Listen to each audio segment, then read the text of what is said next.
Mayyil Koyyath bus മറിഞ്ഞ് നിരവധി വിദ്യാർത്ഥികൾക്ക് പരിക്ക്. മർക്കസ് ഇംഗ്ലീഷ് സ്കൂളിന്റെ ബസ്സാണ് മറിഞ്ഞത്. 30 വിദ്യാർത്ഥികൾക്ക് പരിക്കേറ്റു.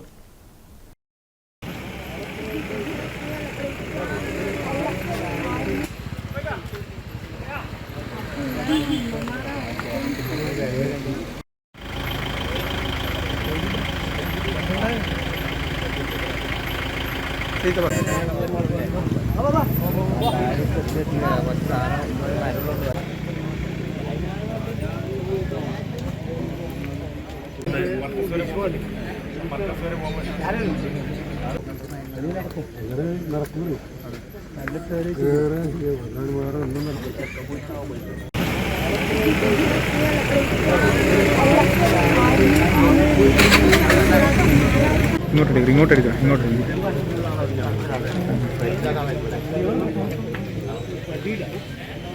ഇത് നമ്മളൊരു ഒച്ച കേട്ടിട്ടാണ് തോന്നുന്നത്.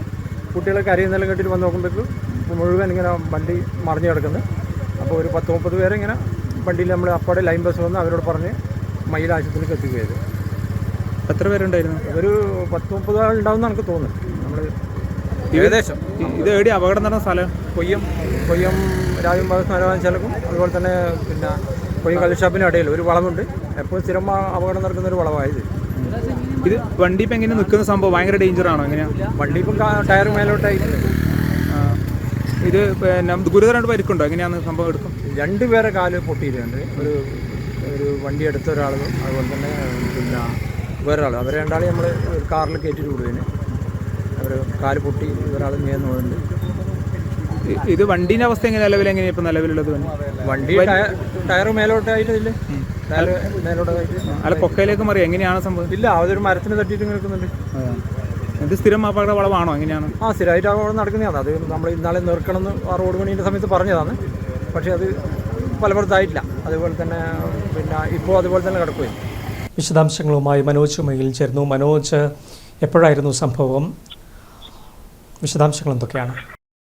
ഷിനിത്ത്, ഇന്ന് സന്ധ്യയോടുകൂടിയാണ് മയ്യിൽ കൊയ്യത്ത് ഈ അപകടം നടന്നത്. കൊയ്യം കള്ളിഷാപ്പിനും രാജൻ ബാബു സ്മാരക വായനശാലയ്ക്കും ഇടയിലുള്ള വളവിലാണ് നിയന്ത്രണം വിട്ട ബസ് മറിഞ്ഞത്. കൊയ്യം മർക്കസ് ഇംഗ്ലീഷ് സ്കൂളിലെ ബസ്സാണ് മറിഞ്ഞത്. 40 പേരാണ് ഈ ബസ്സിൽ ഉണ്ടായിരുന്നത്.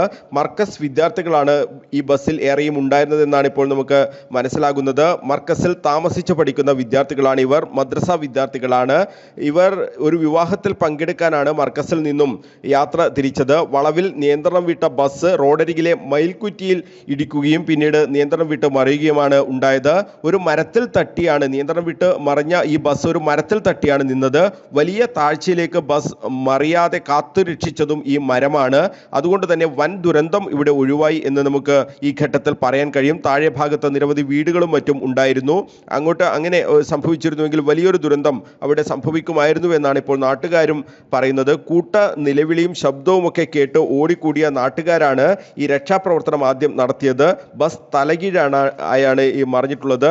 ഈ സമയത്ത് ഈ അപകടം നടന്ന സമയത്ത് അതിനുശേഷം എത്തിയ ലൈൻ ബസ്സിൽ നിന്ന് ആളുകളെ ഇറക്കി പരിക്കേറ്റവരെ ആശുപത്രിയിലേക്ക് എത്തിക്കുകയാണ് ചെയ്തത്. മയ്യിൽ CHCയിലേക്കാണ് ഈ പരിക്കേറ്റവരെ ഈ ലൈൻ ബസ്സിൽ കൊണ്ടുപോയത്. പിന്നീട് കാര്യമായി പരിക്കേറ്റവരെ കണ്ണൂർ AKG ആശുപത്രിയിലേക്കും മാറ്റിയതായുള്ള ഒരു വിവരം ഇപ്പോൾ പുറത്തു വരുന്നുണ്ട്. ഏതാണ്ട് 1 മണിക്കൂറിനകമാണ് ഈ അപകടം നടന്നിട്ടുള്ളത്. എന്തായാലും ഈ അപകട കാരണം എന്താണ് എന്ന് വ്യക്തമായിട്ടില്ല. ഒരു അമിത വേഗത എന്നൊന്നും ആരും പറയുന്നില്ല. ഈ കൊയ്യത്തെ വളവ് പലപ്പോഴും ഈ അപകടങ്ങൾക്ക് ഇടയാക്കാറുണ്ട്. സ്ഥിരം ഒരു അപകട മേഖലയാണ് ഇത് എന്നും നാട്ടുകാർ പറയുന്നുണ്ട്. അതായത് വളരെ പതുക്കെ വന്നാൽ പോലും ചില ഘട്ടങ്ങളിലൊക്കെ അവിടെ നിയന്ത്രണം വിട്ട് വാഹനങ്ങൾ അപകടത്തിൽ പെടുന്നത് പതിവാണ് എന്നാണ് ഇപ്പോൾ നാട്ടുകാർ പറയുന്നത്. ഈ റോഡ് നിർമ്മാണമൊക്കെ നടക്കുന്ന ഘട്ടത്തിൽ ഈ വളവ് നീക്കണം എന്നൊക്കെ നാട്ടുകാർ പലതവണ ആവശ്യപ്പെട്ടിരുന്നുവെങ്കിലും അതൊന്നും നടപ്പായിട്ടില്ല. ഇത്തരം അപകടങ്ങൾ പതിവാണ് എന്ന് നാട്ടുകാർ പറയുന്നുണ്ട്. കാലിന് ഗുരുതരമായി പരിക്കേറ്റ ആളുകളൊക്കെ ഉണ്ടായിരുന്നു. അവരെ ഒരു കാറിൽ കയറ്റിയാണ് ആശുപത്രിയിലേക്ക് മാറ്റിയിട്ടുള്ളത്. എന്തായാലും വലിയ ആശ്വാസകരമായ ഒരു കാര്യം, ഗുരുതരമായ പരിക്ക് ആർക്കുമില്ല എന്നുള്ള ഒരു കാര്യം വരുന്നുണ്ട്. അതാണ് ഏറ്റവും ആശ്വാസകരമായ ഒരു കാര്യം. എന്തായാലും ആശുപത്രിയിൽ നിന്ന് അന്വേഷിച്ചപ്പോൾ പറയുന്നത് ഇപ്പോൾ ആളുകളെയൊക്കെ പരിശോധിച്ചു വരുന്നതേ ഉള്ളൂ എന്നും ആശുപത്രി വൃത്തങ്ങൾ വ്യക്തമാക്കിയിട്ടുണ്ട്. എന്തായാലും വലിയൊരു ദുരന്തം അവിടെ ഒഴിവായതിൻ്റെ ആശ്വാസത്തിൽ തന്നെയാണ് ഇപ്പോൾ നാട്ടുകാർ ഉള്ളത്. ഷിനിത്ത്.